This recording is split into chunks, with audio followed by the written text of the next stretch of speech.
Izraelis vėl įsiveržė į Libaną, siekdamas nugalėti su Iranu siejamą ginkluotą Hezbollah partiją. Trumpai apžvelkime įvykius. Izraelio ir Hezbollah konfliktas su pertraukomis tęsiasi nuo 80-ųjų. Hamas išpuolis prieš Izraelį 2023 m.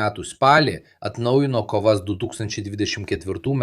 rugsėjį. Izraelis įsiveržė į Libaną ir sugavo daugumą Hezbollah vadovų per įspūdingą operaciją, kurios metu susprogdinta 10 ratų žmonėms ir kovotojams. Lapkričio mėnesį pasiektos paliaubos. Libano vyriausybė parengė Hezbollah nuginklavimo planą, bet jis nebuvo įgyvendintas. Tuo tarpu Izraelis išlaikė kai kurias pozicijas teritorijoje. 2023 kovo 2 prasidėjus Jungtinės Amerikos valstijos ir Izraelio karui prieš Iraną, Hezbollah dronai buvo paleisti į Izraelį.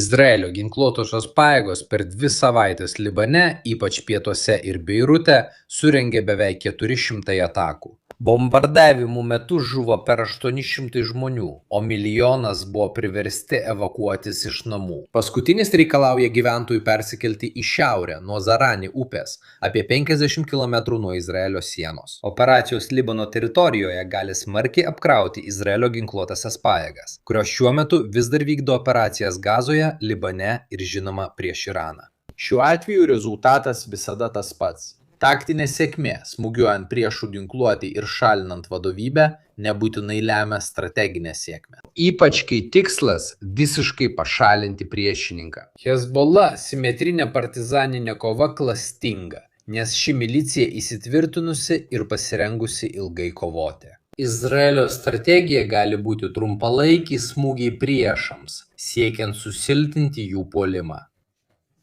Tikimasi pašalinti grėsmes ateinančiais metais, kartojant tokias atakas. Ką jūs manote? Daugiau informacijos komentaruose ar aprašyme.